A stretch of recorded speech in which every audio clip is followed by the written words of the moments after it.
to say writing is fun is a little bit of a lie. It can be really hard. It's fun doesn't mean not hard work. Fun just means you're getting fulfillment out of the process.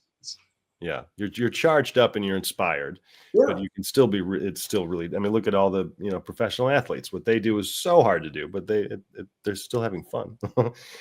Let's talk about terminology a little bit again. So I use the term secondary character for basically the second lead, or the Samwise Gamgee to the Frodo, Obi-Wan to the Luke Skywalker. But there are a whole bunch of different types of secondaries, and I like that. Before we started this, you kind of mentioned you have a distinction between what's called a reflection character and a secondary character. So I'd like to know how you do break down various, titles for certain characters.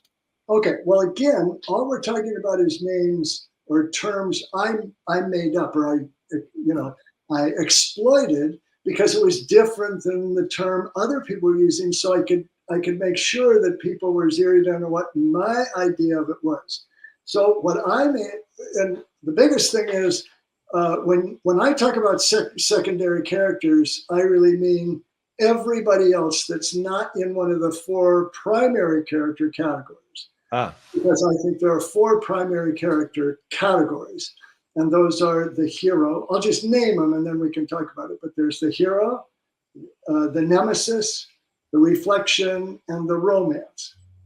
And those are just tags I gave them. And as I said, I probably made those categories up somewhere before my first book was written. So we're talking about maybe 40 years, and now I'm sort of stuck with it because I can't, because 100,000 people have read my book or whatever. But it doesn't really make any difference if you regard those 4 as secondary characters, or the hero is the hero, and then there's 3 secondary. It doesn't matter. But what I mean by those characters is the hero is, I've already talked about. And then the other 3 are defined by their relationship, actually, not to the hero, but to the hero's goal. Okay? Mm-hmm. Because it's how do they contribute to or affect the hero's pursuit of their visible goal, of their outer motivation, as I sometimes say, the finish line that the hero wants to cross. Okay, so the reflection character. We'll go back to Wedding Crashers because that's a good example. Okay, so let's say Owen Wilson is the hero. Let's say we've decided that by my definition, he's the hero. The reflection character is the character who is there to help the hero achieve her goal or his goal. Okay, because I use hero interchangeably, unless I'm working with romance writers and they insist it's hero and heroine, but no matter. Okay, so the reflection character is the character who's aligned with the hero, but is going to primarily help the hero achieve their goal. So they're on the hero's side. So you could be talking about a best friend, like in Wedding Crashers. You could be talking about a mentor, like Yoda or Obi-Wan or someone like that.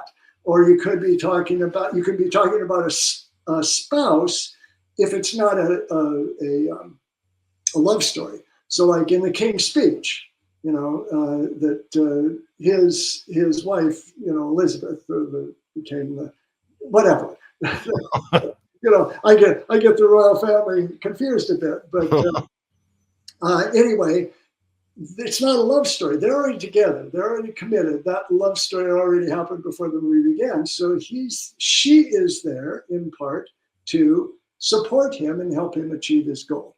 Now, in King's Speech, there's a much more important reflection character, and that's Lionel Logue, the Geoffrey Rush character. Okay, anyway, so that's that character. Then there's the character who is in complete opposition to the hero achieving his goal. That's what I call the nemesis. Now, oftentimes the nemesis will turn out to be, or will be presented as a villain, as the bad guy.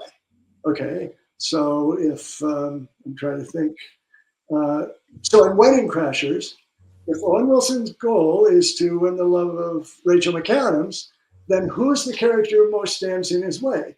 It's Bradley Whitford before he got big, you know. Bradley Cooper. Yeah. Bradley Cooper, not Bradley Whitford. No, Yeah, yeah. Bradley Cooper. Okay, when you didn't know who he was, so he got stuck with, you know, that sort of one-dimensional character. Okay, so he's the nemesis because he's the one who stands in the way of the hero. And then the final category is the romance character. And that's probably, I could just use the term love interest, but I like tagging it with some sort of a name. Because, and that own character only occurs if it's a love story or a romantic comedy, which is sort of a subset. So that would be Rachel McAdams, because that character affects the hero's goal because that character is the object of the hero's desire. And that's why, by my definition, a love story is not about brotherly love or enduring love or any of that. It's about romantic and sexual desire. So if the hero's goal becomes or is to end up in a committed relationship with that person is the romance character. And then anybody else is what I call a secondary character. Now you could have, like in King's Speech, there's really two you could argue are reflection characters because both his wife and Lionel Logue. But okay, you could do that. But those are sort of the tiers to me. There's the hero, and there's three other main characters, and then there's the secondary character. But I think there's a genius in using the word reflection, though, because if you look at the literal definition, you're seeing yourself within this other person. And obviously there are varying degrees of that. You know, it's not like the easiest answer or example is Finding Nemo, where you have Marlin and Dory, and they could not be more opposite. He can't let go of anything.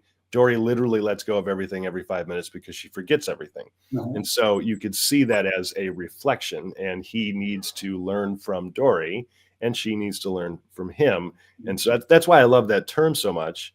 Where it starts to get a little complicated. And of course, you always have the writers out there that were like, well, what about this movie? What about that movie? But that's one reason why I love When Harry Met Sally so much, because it's such a great example of how you can change things up and how some reflection characters can turn into opponents or the nemesis and back. But the irony with When Harry Met Sally is how well do you know the movie, by the way, Michael? I don't want to put you on the spot. What movie? I've never heard of that film. When Harry. I've only seen it about 14 times. But okay, good. I remember pretty much. But she flips, right? Like she goes back and forth. But then the object of his pursuit, I guess you could say, isn't necessarily Sally. It's not, how could you call that a love story, really? You know, because he's not trying to win the love of her. Okay, so I have an answer. It's not necessarily the right answer, but the way I look at it is, when you have a love story, what matters is when we say the hero is pursuing that character, they end up doing that. But in the mind of the reader and the audience, who are we rooting for the hero to end up with? Because we figure out those two people belong together probably, well, first of all, because it's Meg Ryan and Billy Crystal and their picture is on the cover right. poster. So probably they're going to end up getting together. But the key is that's what we're rooting to happen. Very often in love stories, one of the two is going to, sometimes they start out hating each other in sort of a meet cute rom-com, something like that. But how do we categorize them subconsciously? How do we see them? And what we're rooting for is them to end up together. And that's it.